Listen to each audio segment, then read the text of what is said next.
Film diawali dengan memperlihatkan sekelompok gangster kampung yang tengah merampok di sebuah minimarket. Namun tak lama dari itu terlihat seorang wanita bernama Okju yang dengan santainya ia membayar barang belanjaannya. Sementara di sana si kasir yang bingung karena tidak ada uang kembalian, ia pun hanya bisa diam dan sembari ketakutan. Hingga pada akhirnya Okju pun dengan santai mengambil uang kembaliannya dari tas si perampok, lalu inilah yang terjadi.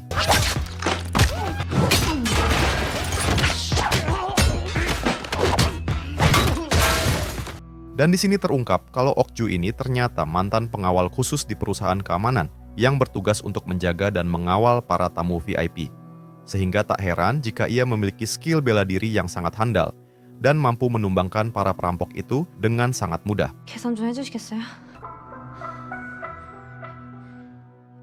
Tak lama setelah Okju sampai di rumah, ia ditelepon oleh seorang sahabat yang bernama Minhe yang merupakan penari balet atau balerina. Dan di sini Minhe meminta kepada Okju untuk segera datang ke apartemennya saat ini juga.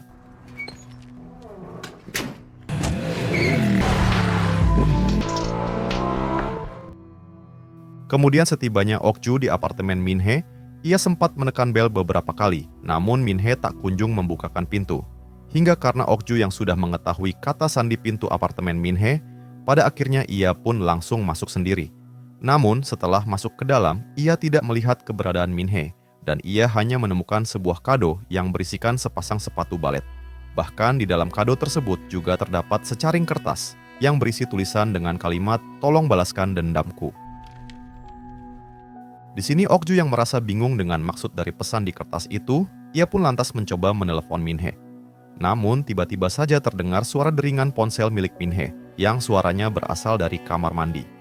Hingga ketika Okju mencoba mengeceknya ke kamar mandi tersebut, betapa terkejutnya ia karena ternyata Minhe sudah dalam keadaan tak bernyawa. Dan diketahui kalau semua ini sengaja Minhe lakukan sendiri dengan menggunakan pisau yang ada di sampingnya. Kepergian Minhe tentu menjadi sebuah misteri untuk Okju, dan ia sangat penasaran dengan apa yang sebenarnya dialami oleh Minhe. Lalu karena itu kini Okju pun mencoba mencari sebuah petunjuk dari sebuah nama yang tertulis dalam kertas yang tadi Minhe tinggalkan untuknya.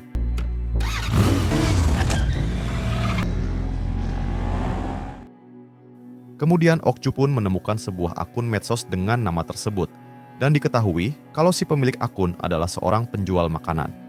Namun saat Okju mencoba untuk memesan makanan, tiba-tiba si pemilik akun malah menutup obrolannya.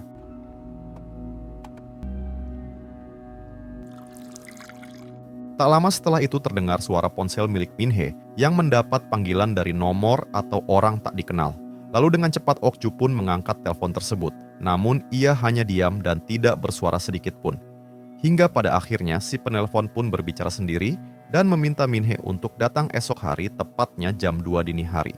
Bahkan di sana si penelpon juga mengancam kalau ia akan menghabisi keluarga dan teman Minhe jika Minhe tidak datang. 그때 네 친구고 뭐고 잘 생각해라.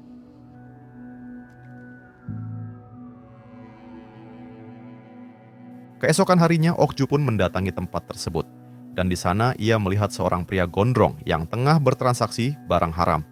Lalu ketika pria gondrong itu pergi, dengan cepat Okju langsung bergegas untuk mengikutinya sampai menuntunnya ke rumahnya.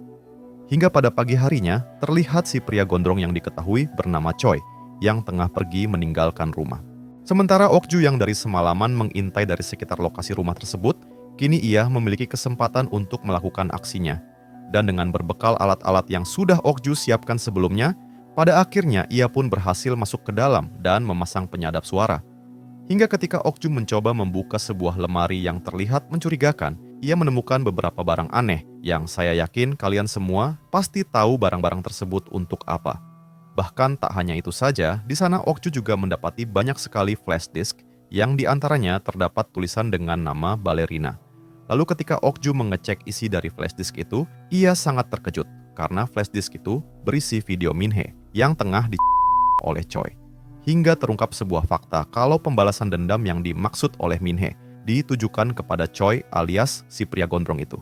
Dan karena perlakuan bejat yang dilakukan Choi kepada Minhe, pada akhirnya Minhe memilih untuk pindah saja ke alam lain.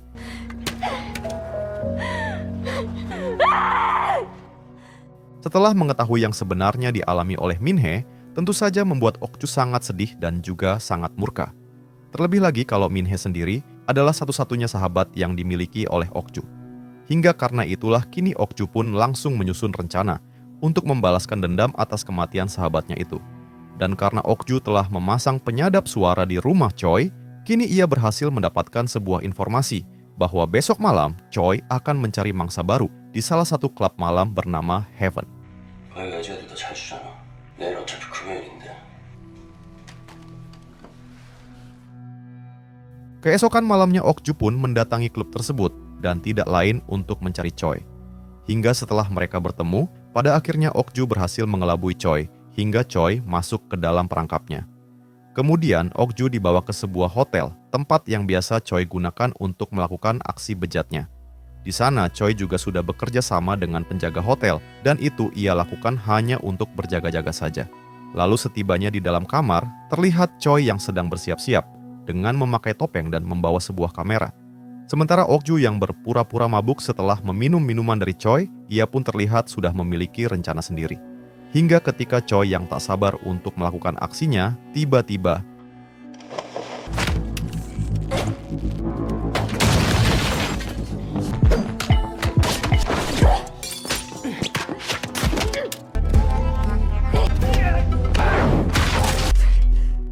dengan sangat berani, Okju berusaha menumbangkan Choi, dan bahkan ia berhasil merobek mulut Choi dengan pisau yang ia bawa. Namun di detik-detik ketika Okju akan menghabisi Choi, tiba-tiba saja seorang penjaga hotel datang dan langsung menembaki Okju. Bahkan di sana juga ada satu penjaga hotel lainnya yang akan menyerang Okju dengan gergaji mesin. Namun beruntung terlihat seorang siswi yang membukakan pintu, dan itu membuat si penjaga hotel harus kehilangan satu kakinya. Hingga di saat itu, dan tanpa menyia-nyiakan kesempatan, mereka berdua pun berhasil kabur dari sana menggunakan mobil Choi. Tak lama dari itu ketika mereka beristirahat di sebuah resto, terungkap sebuah fakta yang memilukan dari siswi yang kita sebut saja dengan nama Shin. Di mana ternyata kalau Shin ini dijadikan budak oleh Choi, dan ia hanya bisa pasrah karena Choi mengancam akan menyebarkan video-nya ke internet. Bahkan di sana Shin juga berkata, bahwa ia ingin sekali mengakhiri semua ini, sekaligus menghabisi Choi yang sangat bengis itu. Namun apalah daya dan karena ia tak bisa berbuat apa-apa, ia pun hanya bisa mengharapkan pertolongan dari seseorang yang berani seperti Okju. 거긴 뭐예요? 영상들이지. 근데 괜찮아요. 그래서 모든 계약을 실행할 수 있게 해달라고. Di sisi lain dan pada keesokan harinya, terlihat Choi yang tengah didatangi oleh kelompok gangsternya beserta dengan ketuanya. Saat itu si ketua ini malah menceramahi Choi karena Choi telah menyimpang dari pekerjaannya sebagai penjual barang haram dan malah membuat video-video bejat seperti itu. Namun di sana si ketua juga meminta kepada Choi untuk membawa wanita yang telah membuat Choi terluka ke hadapannya dalam waktu 3 hari. 너 지금 내가 병문안 온 거 같니? 그 여자애는 3일 안에 데리고 와. 친구야. Beberapa lama kemudian setelah Choi mulai pulih, ia pun mendatangi seorang temannya yang merupakan seorang apoteker yang bernama Myung-sik. Di mana Choi ini sengaja datang dan menyuruh Myung-sik untuk menghabisi Okju dengan bayaran 100 juta won dalam waktu 2 hari. Namun Myung-sik yang memang tidak bisa berkelahi apalagi menghabisi, ia pun hanya bisa mengiyakan karena tergiur dengan bayaran yang ditawarkan oleh Choi. 명식 씨, 내가 지금 장난하는 것 같아요. 그러니까요. Di tempat lain terlihat Okju yang tengah mendatangi seorang rekan, sewaktu Okju masih bekerja sebagai pengawal khusus. Di sini Okju lantas menceritakan semua yang sedang terjadi, termasuk juga dengan Minhe yang sekarang sudah tiada karena diperlakukan dengan sangat keji oleh Choi. Lalu Okju juga meminta informasi terkait pedagang senjata ilegal, karena saat ini ia sangat membutuhkan persenjataan untuk melakukan balas dendam. 장비가 좀 필요해요. 내 친구 중에 해야 할 일이 좀 있어요. Hingga berkat informasi dari rekan Okju tadi, kini ia dan Shin pun menemui pasangan lansia, alias si penjual senjata ilegal tersebut. Namun semua senjata yang akan mereka beli juga sudah cukup tua, namun karena tidak ada pilihan lain, Okju tetap membelinya. Bahkan di sana Okju juga membeli satu senjata pamungkas, yaitu senjata pemusnah sarang tawon.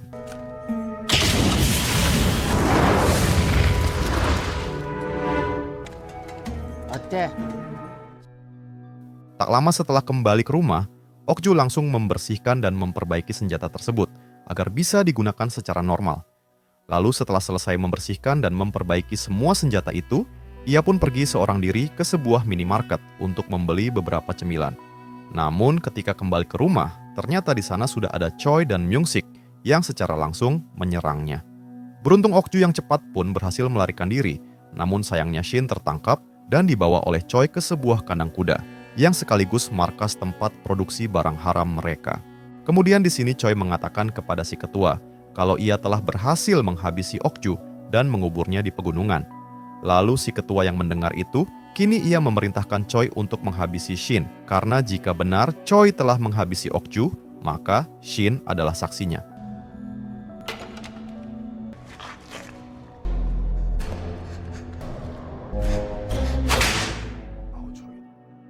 Di balik itu Okju yang benar-benar semakin murka, ia pun mendatangi si penjaga hotel untuk menanyakan informasi tentang markas Choi. Hingga setelah Okju mendapatkan jawaban yang diinginkan, tanpa ragu, ia pun langsung menghabisi si penjaga yang licik itu. Setelah menghabisi semua penjaga hotel itu, Okju pun langsung bergegas ke markas gangster itu dengan bermodalkan nyali dan senjata seadanya saja. Lalu setibanya di sana, Okju melihat baju Shin yang tergeletak di lantai, dan tentu saja itu membuat Okju menjadi semakin murka.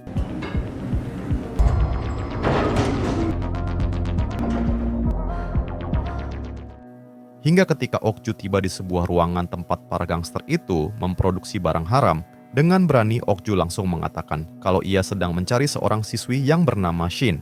Namun, saat si ketua gangster yang sok keras itu menjawab dan merendahkan Okju, tiba-tiba pada akhirnya si ketua gangster itu pun harus tewas, sementara para anak buahnya sangat ketakutan dengan keberanian dari Okju. Namun sialnya ketika Okju akan menembakkan pistolnya lagi, tiba-tiba saja pistol tersebut malah macet, dan tentu saja hal tersebut memberi kesempatan para gangster untuk menyerang Okju.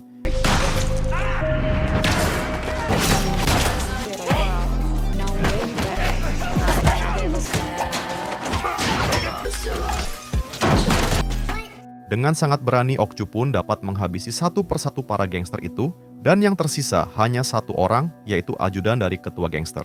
Dan di sini Okju kembali bertanya tentang keberadaan Shin dan Choi. Namun, karena si ajudan bungkam dan tidak mau menjawab, inilah yang dilakukan oleh Okju.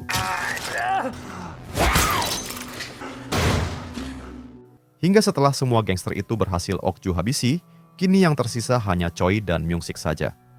Lalu secara kebetulan ketika Okju keluar dari ruangan itu, terlihat Myung-sik yang sedang membawa Shin, yang sudah dalam keadaan tak berdaya.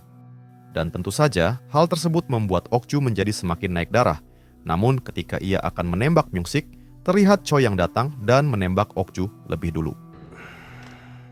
Kemudian Myung-sik yang merasa kalau dirinya terselamatkan, ia mengatakan kalau ia akan menghabisi Okju dan meminta Choi untuk segera mengirimkan uang yang telah dijanjikan. Namun belum sempat Myung-sik melakukan aksinya, tiba-tiba saja Choi yang ingkar janji pun langsung menghabisinya saat itu juga. Setelah itu, ketika Choi akan kembali menembak Okju, ia dikejutkan dengan suara tembakan yang dilesatkan oleh Shin. Dan meski tidak ada satupun tembakan yang mengenai Choi, namun hal itu menjadi kesempatan Okju untuk menembak lebih dulu dengan pistol cadangan yang sebelumnya sudah ia siapkan.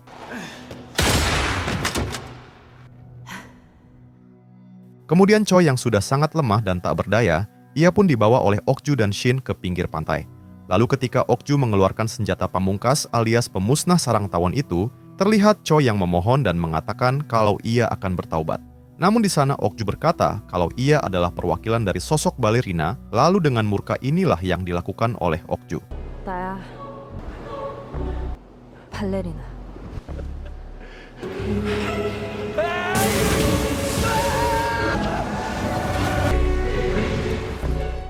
Sampai pada akhirnya, Okju pun berhasil menghabisi Choi, sehingga dendam yang ia wakili untuk sang sahabat telah terbalaskan.